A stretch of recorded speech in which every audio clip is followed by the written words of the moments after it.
שמש דקה ומרפא בכנפיה.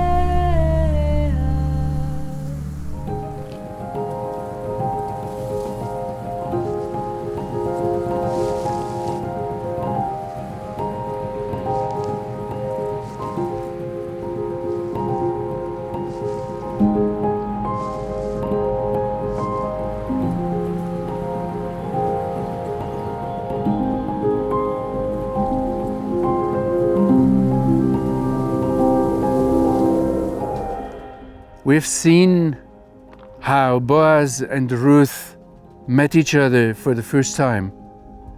We saw Ruth's situation, and it's quite clear it's challenging. And then we see how Boaz offers her protection and a way to earn her living. And then she, as a reaction, thanking him, prostrates herself before him, bows down to the ground, and is astonished by his generosity. And now we are at the point where he explains to her that her behavior had been very much observed and talked about by the people around. And now Boaz explains to Ruth, you left your father and mother and your native land, and you came to a people that you did not know before.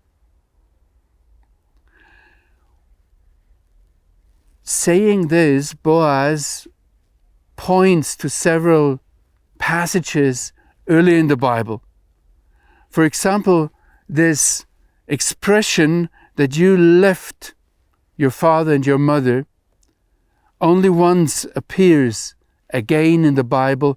It has been appearing in the beginning when God says that a man will leave his father and his mother to cling to his wife.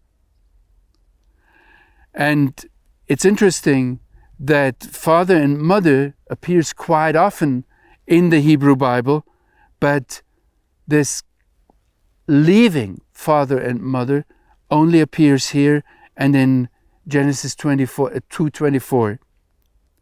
But the much more important parallel is that Boaz seems to hint to what Abraham did.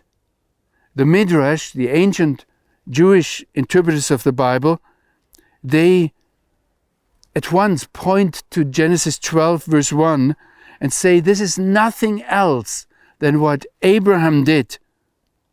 If Ruth leaves her father and her mother and the country of her birth, if she goes to a nation or to a people, he joins them, whom she had not known before, she's exactly doing what the father, the head of all fathers, the father of all fathers, did before her, and she follows in his path.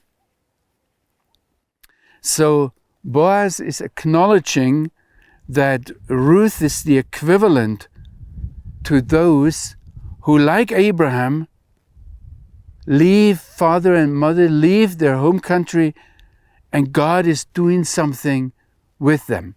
Actually, also the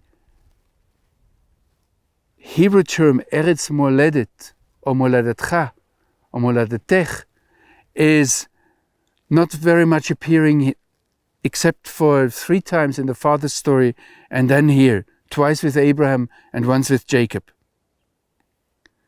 Also, there are more parallels, and I'd like to encourage you to go through the Book of Ruth and through the Abraham story and compare it, that there's a famine that forces them to leave the country, that there is the childlessness of the future progenitor, there is the purchase of a field. There are more things in this story that show this parallel, and Boaz seems to acknowledge that Ruth's decision to go with Naomi is basically a return of the path that Ruth's ancestor, Lot, had taken.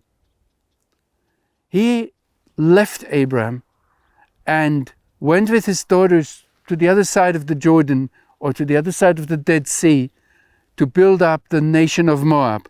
Now, Ruth the Moabitess comes back and joins Naomi and returns this path.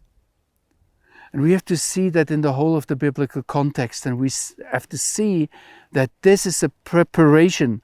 In a way, God seems to need the characteristics of Moab and the characteristics of Abraham and join them together in order to build the way towards the covenant of Sinai and then the covenant of David.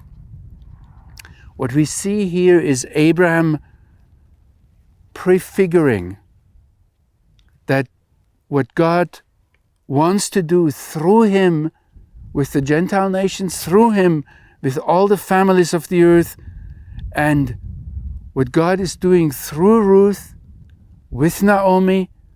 So he takes the Gentile nations and does something with the Jewish people. All this is in a nutshell packed together here.